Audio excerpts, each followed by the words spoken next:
All right. Hi, everyone. Eilers-Heffner here, Sapphire Ambassador. And oh my goodness, I'm going to be very, very real with you.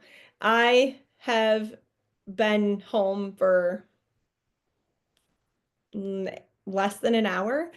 Got home, led book club, jumped on this. Okay. So this call, I know there's lots of people that work outside of the home. There's people that are home working with their kids, or maybe even have other businesses besides Plexus, or whatever the case may be. And I really just have been in a very, very busy and demanding and emotionally draining season. And so I know, I titled the call, like what to do when you don't know what to do. Okay, so unless you're very, very brand new, and welcome, so this will apply to you as well. But I have times where I'm like, I don't know what to do. And that's ridiculous. I'm a Sapphire. I know what to do. I know what to do for IPA. I know how to help my team. I know how to do personal growth. But I get in these whatever states and I freeze for a second. And so one thing I'm not good at, and I'm learning to be good at, probably out of necessity, let's be honest, is to actually calm my nervous system. Who knew? Because I would rather, my personality is I will just work harder. I will just keep going. I will keep doing because action cures. And I'll push and push and push until I end up in bed for 2 days sick because I have pushed myself too far, right? Or whatever the case may be. And so learning to like calm the nervous system. There's another one like, okay, deep breaths. It's okay to sit for 5 minutes and do nothing, Elizabeth. It's okay. Like the world is not going to end. Your kids are not going to die. Dinner will somehow get made and 5 minutes later, it's okay. Okay. So anyway, I think when we get in these busy seasons and oh my gosh, there's so many things going on, pull out your planner, like number one, because I think we forget the basics. Pull out your planner, put your brain dump down, brain dump right there. Not even in my planner because my planner wasn't in front of me, but this lovely piece of paper, which I took notes for team call, book club, and my brain dump on was in front of me. Okay. It doesn't have to always be pretty, but getting your thoughts out, getting the brain dump done is more important than the being pretty. Okay. I like to have my planner near me. I have it on my desk at work. I have it in my kitchen. I have it with me like all of the time because then it does make it much more accessible to tuck a bunch of important things in there and find a page to brain dump and plug the systems in, right? So, welcome to your planner. Let's go back to the basics of that. And then the other thing that's really helpful when you get in this like head spinning, all these responsibilities, things happening, is to couple of things. One is sit on your porch without your phone or your wherever you want to go sit that's quiet and pray, close your eyes, have gratitude, be thankful, turn off all of the things you're worried about or thinking about or the story you're telling yourself. Turn that off and switch it to gratitude and prayer because you can't do both at the same time. And that just really works. And this is what I struggle with. I'll be honest. Like, okay, I'm supposed to go sit on my porch and pray and think and have positive affirmations and calm my nervous system, but I'm also supposed to be taking candid little videos of my life so that I can make a reel and I can post it in my stories and I can talk about it. Okay, well, there has to be a balance there. There just has to be.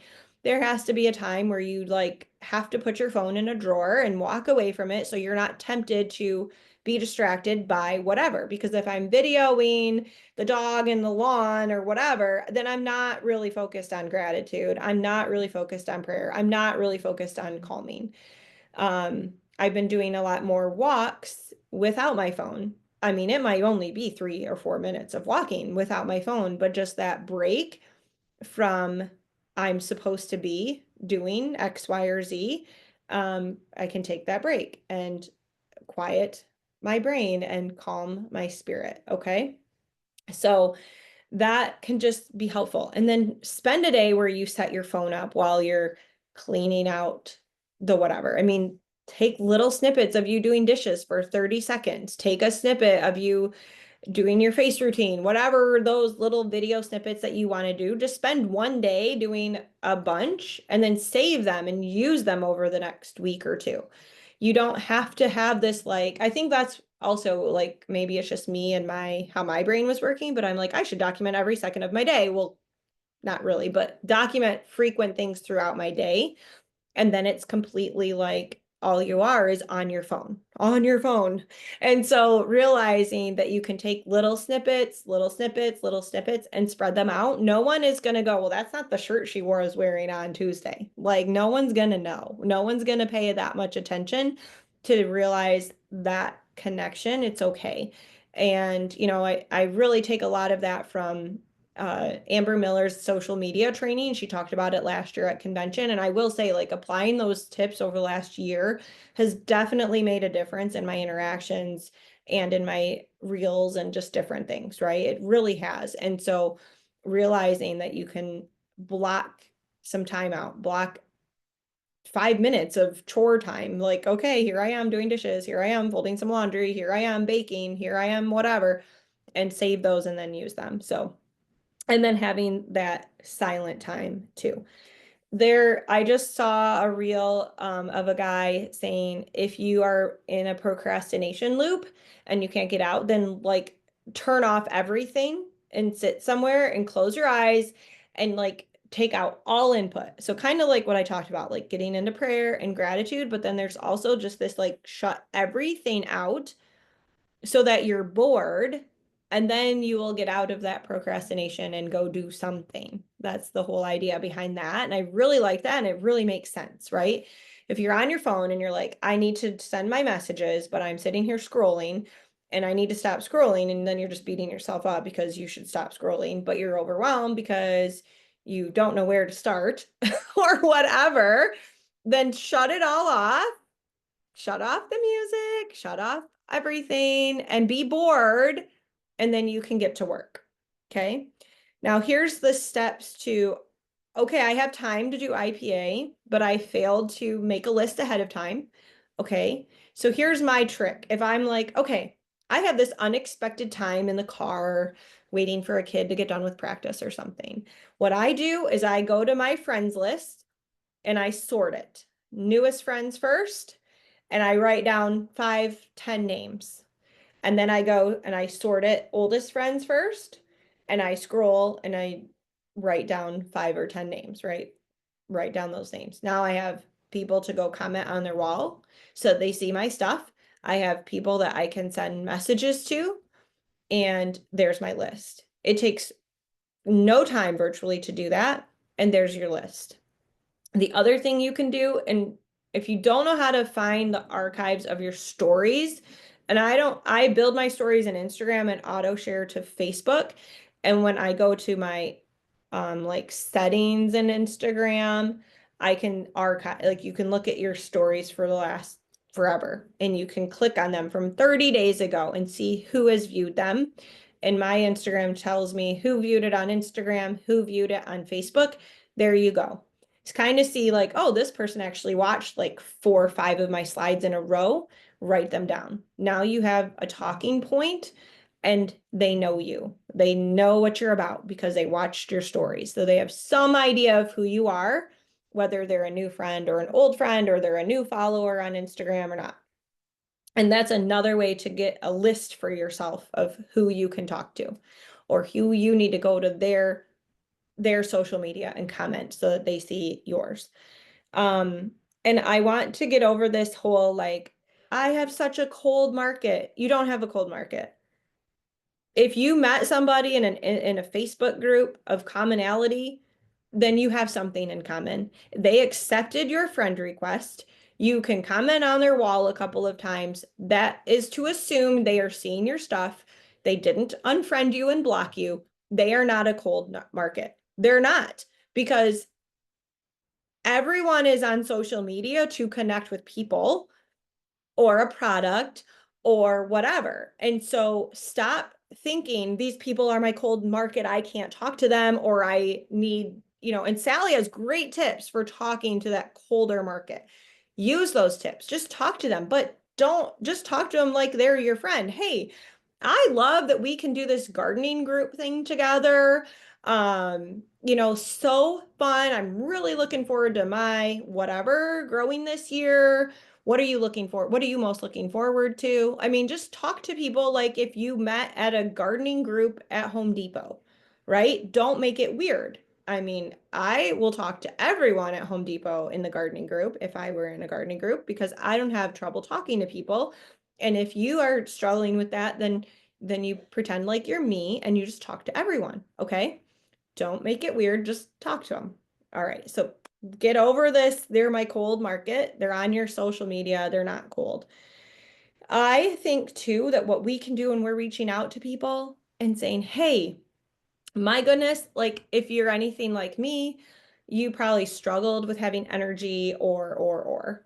And I think that you could really benefit from this Plexus stuff. Have you heard of it? Have you thought of trying it? I don't know, like stop beating around the bush. And also, when people are interested, tell them this is exactly what you need to reach your goals. Like, obviously, you're gonna ask them, like, well, what are you struggling with? What brought you to this question? Or maybe they say, hey, I'm really struggling with. You say, you know what? I know what will be perfect for you. Like, yes, you're asking the questions and you're still wanting them to know that you're taking the time with them, but you guys, I don't want to make more decisions. If I was posting on my social media that I had X, Y, and Z ailments, and somebody said, hey, I saw your post and I'm so sorry you're dealing with that. I think this could really help you. And this is exactly what I would do. And they tell me, I am like, thank you for telling me and not making me like figure it out on my own. We are making decisions about our kids' schedule, the laundry, what we're eating, maybe your work. I'm working outside the home. I got to decide all day long how I'm managing my day. All of it, right? I just want somebody to tell me what to do in some areas of my life. Let me preface that. And one of mine is going to the gym. I go to the gym, they start a timer, I do the exercise they tell me to do, they tell me to stop, I move to the next exercise. I don't have to think about my workouts. And I'm a physical therapist. Y'all, I could write my own workouts, but I don't want to. Okay. So people want us to help them know what they need and they want us to help them make decisions. Okay. All right. So I loved Tova's call. She gave you tons of tips on like, okay, here's how you manage your schedule. Here's how you manage your kids. These are the expectations you have. Perfect. That you have to go by. I have done videos on it too. There's tons of information out there. So figure out your flow of your day and stick to it, but don't ignore the nooks and crannies. So you have a flow of your day. There's hard stops for meal times, nap times if you have little kids, school time if you're homeschooling, work if you go to work. Those are hard and fast start and stops. You can't tell your boss, I'll be in at 10 o'clock today. No, like you go at the time you're supposed to. But don't ignore those nooks and crannies that you have. Like I said, you could end up with unexpected time. I sent 2 voicemails on my way to the gym this morning. And as I'm walking in the door of the gym, I got to finish this up. I sent 2 messages. One of those girls I'm signing her up. I'm getting on the phone with her tomorrow. Okay. Because I took the time to just throw out this voicemail. Was it this eloquent, perfectly curated voicemail? No, it wasn't. But that was real life. And I'm glad that she could hear me through that. And I think we need to not discount ourselves that, oh, I have morning voice. I have this, I have that. Just talk to your people. Okay. I think that we need to go back to sharing our stories more. And it could be your story about what you want to add value to. You want to share your salvation story, share your salvation story. You want to share your story of how you met your husband, you do that. Share your story of birth, of birthing your children. People love those stories too, right? Share your story so that you are more relatable. When I started Plexus, and that's the other thing, I think, okay, what did I do in the beginning? That's all I need to keep doing and do it again. And I didn't share my Plexus story very well in the beginning. And this is why, because I was in so much pain and I was so miserable and I had to be very calculated in how I got through my day so that I could do my job safely. I never put any patients in danger, but I had to get up and take a hot shower and wrap my hands and feet in hot packs and take a while to get moving. And sometimes I had to take Motrin. I know, terrible, terrible things, to function. And so I had to wait until my body would cooperate in order to really like do my job.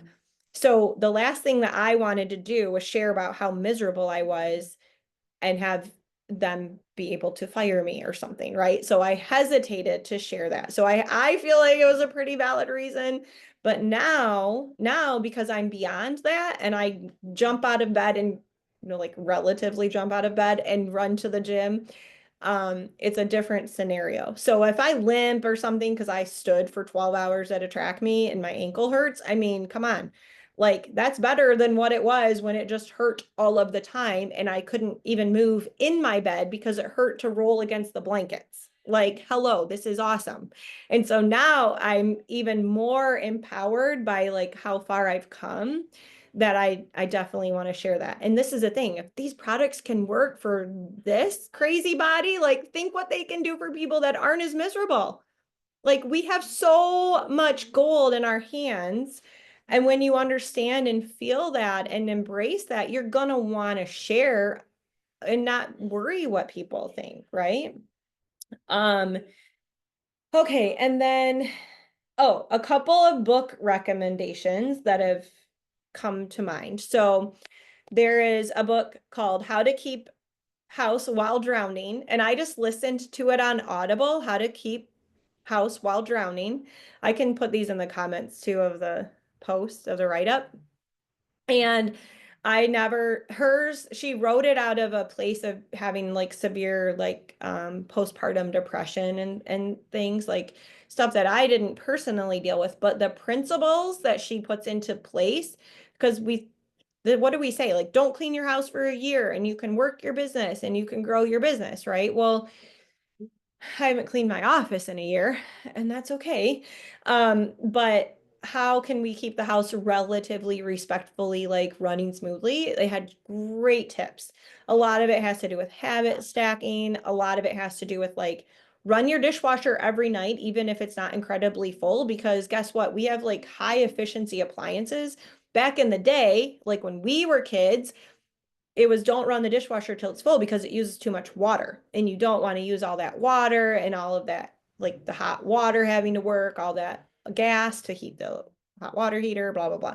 Now these machines are using such small amounts of water, right? Like you're not just going to waste water. So running your dishwasher every night, running your load of whatever laundry every night, like doing those things on the regular so that you have this many dishes to manage versus this many, that kind of thing. So really great tips in there if you're feeling overwhelmed with housekeeping along on top of all the things.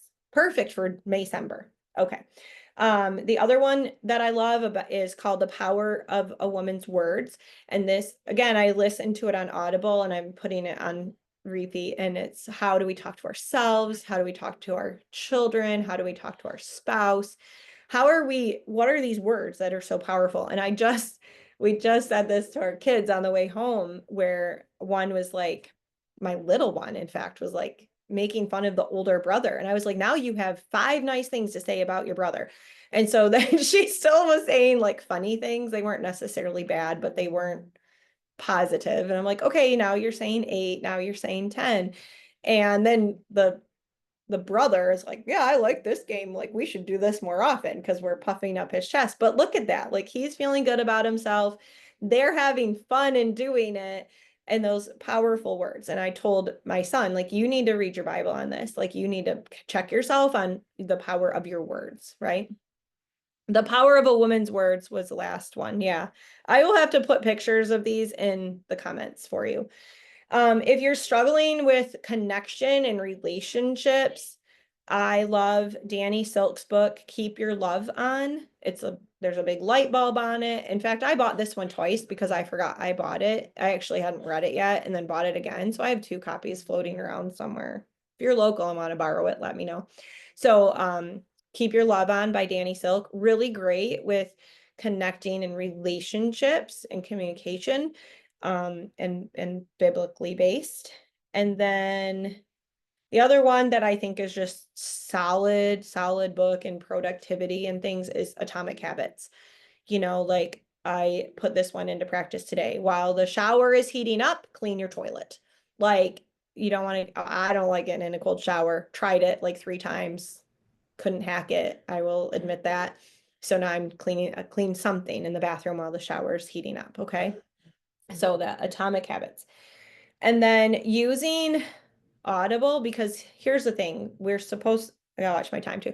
We're supposed to be doing personal growth, not supposed to. We want to. We're here. We're committed to personal growth. But I am one that if I'm sitting to read, I will fall asleep. Like I'm just very busy. And so I would rather listen to a book and get 50% out of it than to try and read and not get as much out because I'm so slow at getting through that process. So Audible is like $15 a month. You get a new credit every month, or you can do the Libby app through your library. You need your library card. Libby, I'm pretty sure it's national. I'm don't bet on that, but I'm pretty sure like anyone can use the Libby app if you have a library card, and you can get Audible books on there too. And then back in the day, I don't know how many vehicles like have a CD player, because I know our newer vehicles, I'm like, I need a CD player. So, because I would go to the library and get John Maxwell books on CD and then I would pop them in, right, while driving. So, um, or the the GoPro series, I have that. I have the CDs and DVDs. I'm like, okay, honey, my tech guy, I need a DVD player or a CD player so I can listen to these things. And just set them on your kitchen counter while you're doing the dishes, while you're doing whatever. It's okay to go old school. Um, and then kind of keeping like your basic self-care of sleep, getting your water in, taking your supplements, and walking every day. Like, yes, I love my gym, but like if that isn't you, then do a 15-minute walk every day. Like take care of your basic body needs. And that is to move, that is to fuel, and that is to take your supplements. And then meal planning. I'm not like this expert, great, awesomely organized meal planner, but I do just pull out, like, I just print recipes I like, and then we save those, and I'll go through them and go, oh, we haven't had this in a while. We haven't had this in a while. We haven't had this. And I might grab, 4 of them. Like, here's our recipes. Here's my grocery list. Like, boom, it's done very quickly. And then I can hand those over to my husband or a kid, and they can make it. So making your meal plans and I mean, yes, there is that like pivoting that has to happen sometimes because of life, but stick to something so that you're not it's a lot of brain power to think every day, what are we having for dinner? Do we have the stuff to make it? What do we have? Like, why are we torturing ourselves? You guys, make things easier on yourselves in the long run. Take some time at some point during the week, whatever day that looks like for you. And then your reminder that when you are like, okay, I really want to work on personal growth. I really want to work on emotional intelligence. I really want to work on duplication. I want to work on recruiting. Like, don't try to change all of that all at one time. Pick one skill and put it into practice, and pick one skill and put it into practice, and keep getting feedback from your upline. For one, like, yes, I tell my girls, like, hey, let's get on a coaching call, fill out a coaching sheet, let me know when you're free, we'll figure it out. But I am not one to say, come on, fill out your coaching sheet. Please fill out your coaching sheet. Like, I'm not gonna beg you to do that. I'm here. You have questions, you have concerns, you are feeling a certain way, then talk to me. Like, send me a message, shoot me a text, call me, I'll call you back if I miss it. Like, you guys have to put that ball out there so we can play catch with you as uplines, and play like it's okay to have feelings, but some of those feelings are not okay to stay in. Feelings are not anything. Feelings are neutral. And so it's okay to be angry. It's okay to be sad. It's okay to be happy. But, and we definitely want to stay in the happy feeling, right? But if your feelings are getting in the way of your productivity or you even functioning from day to day life, then you have to figure out a way to move beyond the feelings and overcome whatever that is, right? It's okay to have feelings, but if they're holding you back in any area of life, it's not okay to stay there. So there's the Building Bounce book. That's another one that you can read to help with like when things just don't seem to go your way, like over and over and over again. And that can help build that like grit and help build that emotional response. I just led book club too, and it's not every day I'm out of words, but I want to say tenacity. I don't have a better word for that right now. And the rewiring your brain by the switch on your brain. There we go. Caroline Leaf. That's another one on like flipping that story in our brain and building that emotional intelligence too, right? And I think sometimes if you're like me, you probably need to talk things out with somebody to help overcome that emotional block maybe for a minute, right? And that's okay, but it being very careful who you're talking to. Your upline, a counselor, a pastor, your best friend, but not your downline, not spattering it all over social media. So anyway, there you go, guys. I hope that this was helpful and we will talk soon. I'll get the books into the comment section.